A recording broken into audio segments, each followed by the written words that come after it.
Canada has joined international calls for a humanitarian ceasefire in Gaza.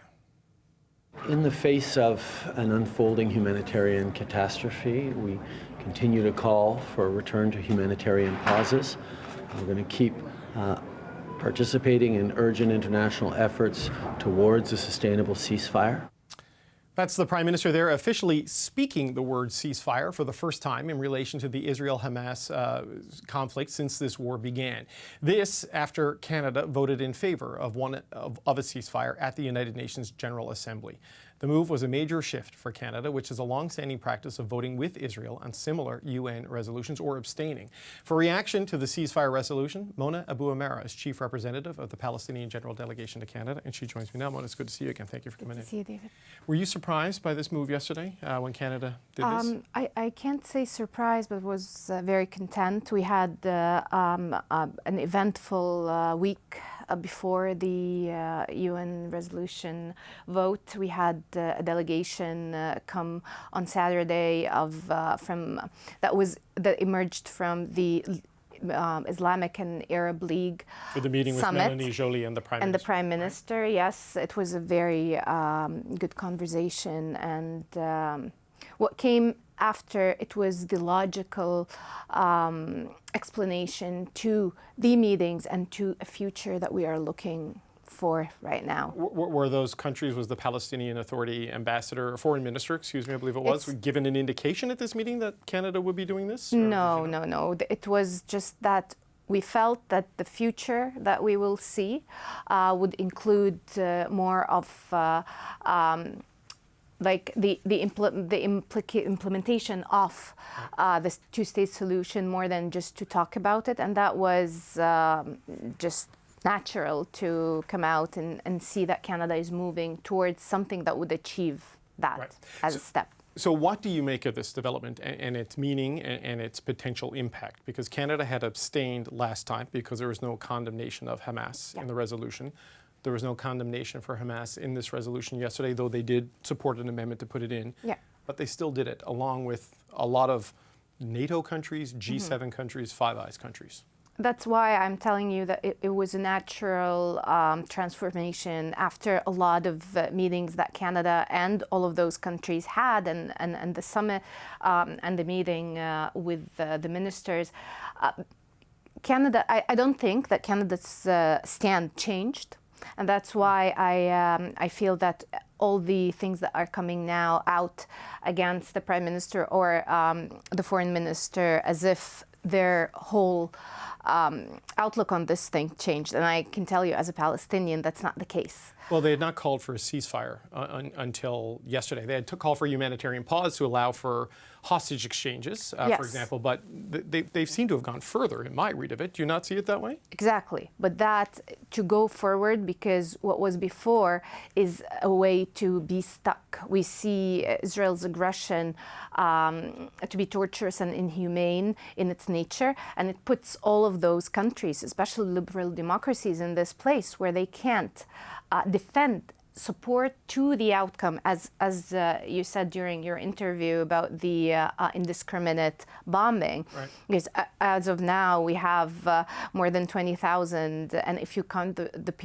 people under the rubble, it's 24. And just saying that there are people under the rubble, and for now, is atrocious. So a change needed to be happening. And we see on the ground that Netanyahu is going full force in his war, not just on Gaza, but in the West Bank and in East Jerusalem as well. So it's a plan to continue the genocide and ethnic cleansing, and the international community figured out that the two-state solution is the only way out now for peace. On that, we have heard from Prime Minister Netanyahu today. And he says they're not going to stop. They're going to continue until the very end, until they achieve this objective. And the U.S. continues to support them while cautioning them and criticizing them about indiscriminate bombing. And we've also seen the Israeli ambassador to the United Kingdom reject the concept of a two-state solution today. And I think Canada, the ambassador to Canada was on the show last night saying, at this point, it's not achievable. So given Israel's reaction to this, what impact do you think this will have on the current state of the conflict and any kind of a conversation about peace? So if you talk about just a resolution in the General Assembly, it cannot achieve on its own anything, Right. because Israel, as it's doing right now, would say, I don't care, and I'm going to continue. In 2016, there was a Security Council resolution 2334 that passed as well, and it didn't do anything. So what we are hoping for is that this is not it, that this is part of a package to achieve peace for the Palestinians and for Israelis. Then that's where Canada comes in the play. But what could that be? I mean, Israel is determined to persist. The U.S. is not going to put conditions on its military aid, and even with their criticism of the way the Netanyahu government and the IDF are conducting this, they remain steadfast in their support of Israel and its right to self-defense. So what could come next that could alter the course of that and get it to where you want it to be? Yeah, so the international community is concerned about Israel's safety and Israel's right to defend itself, which ultimately we refuse the premise of this whole outlook on things, because the oppressor is not the one that needs defending, it's the oppressed. But if you take these two paths, we want this nonsense and madness and atrocities that are happening in Gaza to stop.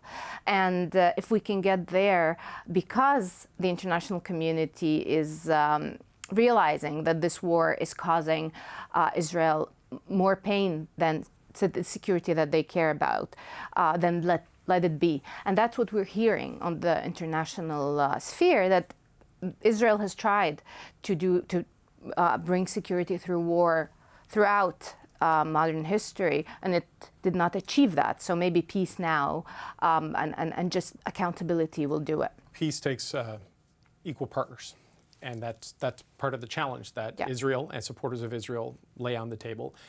I'm sure you've seen the videos that I have. The leadership of Hamas saying October 7th was a rehearsal, and they'll do it again and again and again. And the resolution calls for them to also stop fighting and to unconditionally and immediately release the hostages. I know you're not part of Hamas. Do you have any expectation that Hamas could ever or would ever comply with these demands, given its actions, its history, and its purpose?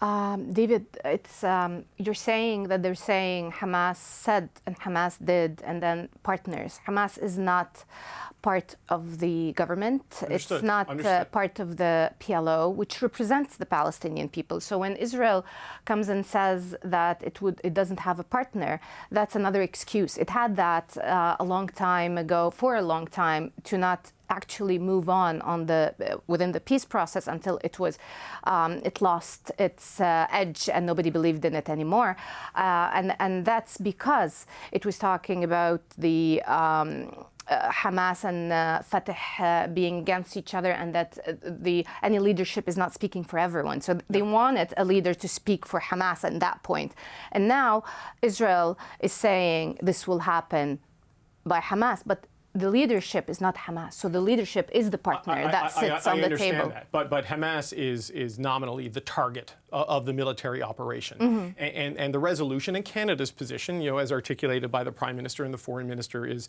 they want Hamas to stop fighting, they want Hamas to release the hostages, and my sense from listening to the leadership of Hamas in their videos is they have no interest in doing that. So I just wonder if you think, Israel will not stop until Hamas stops, is what Israel says. Do you think Hamas will stop under any circumstances right now, when a lot of the leadership isn't even in Gaza, it's in other parts of the world? Yeah, Israel will not stop.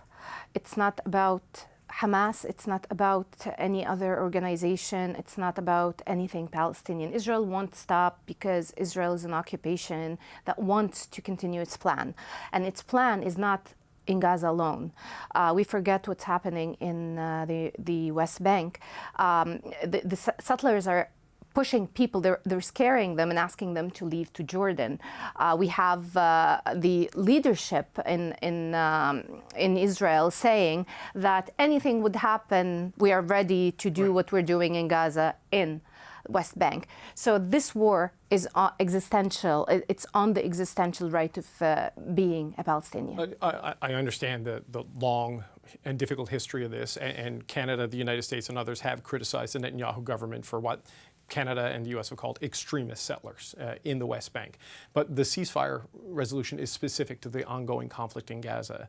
And Israel has said they're not going to stop until Hamas stops. So I'm not asking you to speak for Hamas.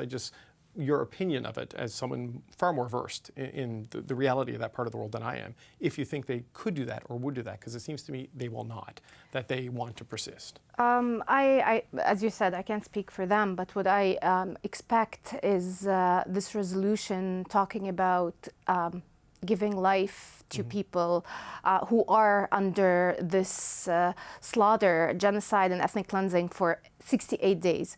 So this alone should be the goal of that resolution, and that's why Canada came aboard, because it felt that at this point it's enough to have all these casualties that are happening. So who stops first is a game between the two, and mainly Israel is the one responsible, because Israel is the occupier that needs to stop doing its atrocities. This conflict has caused so much social upheaval in this country and division in this country. You see it playing out in the big cities of Canada, and we've seen a lot of Israelis and Canadian Jews say Canada voting for this resolution is a betrayal of Israel and a slap in the face to a lot of Canadian Jews who like Palestinians and Muslims and Arabs in this country, have endured a lot of hate over the 68, 70 days, as you talked about.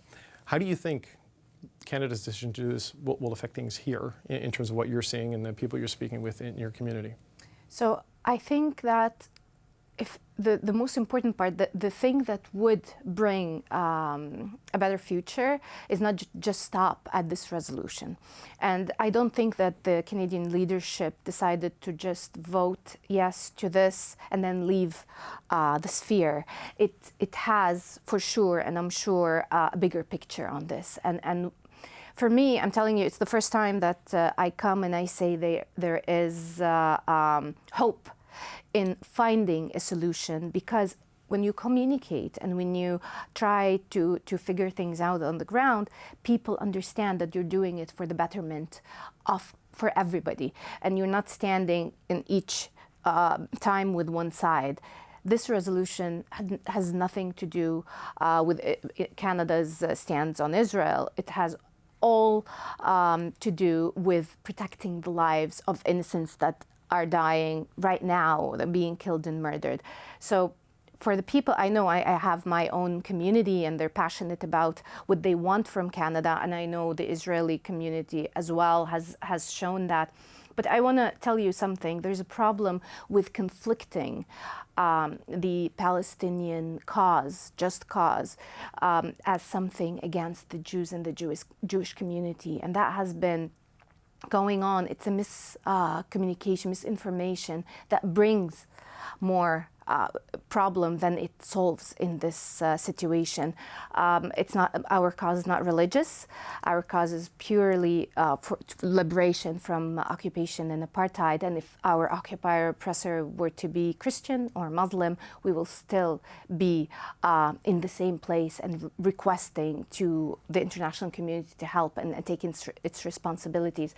So right now, I think the best thing that we can do for those communities is to show them that we are doing this, because if not, then the hate and the destruction will be much more, because the more you kill innocent people, the more devastation you'll create, the more hate will come with it. Okay, so on that, and just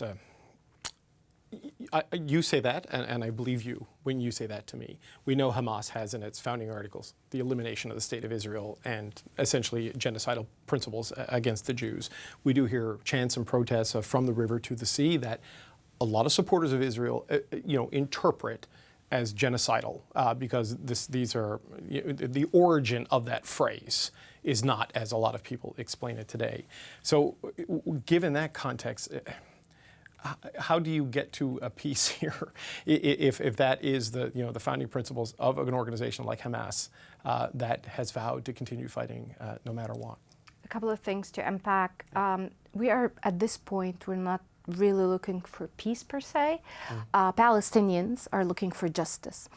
And what I think is that once you can achieve justice for the Palestinians, then you will see a different future for its neighbors as well. On the phrase, I know how people interpret it, and I know how people explain it.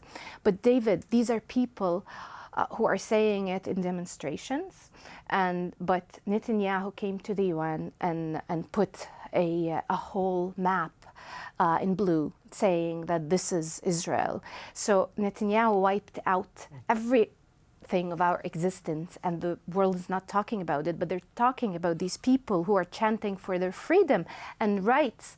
Right. From the river to the sea. So it's and they're saying it's not meant to be whatever is interpreted in that manner, and used a lot of times as well. So if you want, when you want to put accountability on someone, you start with those who are leading, and those who represent the people. Right. And that's Netanyahu and all the other ministers who are calling for wiping off cities and throwing a nuclear bomb on the Palestinian people. Right. I think increasingly the world is focusing on Benjamin Netanyahu and the nature of his government. Even the President of the United States has suggested maybe he needs a new government to get to a peace in that situation. But that's a conversation for another time. I thank you for your time today. Mona Abuamara, Chief Representative of the Palestinian General Delegation to Canada. Thank you for coming in.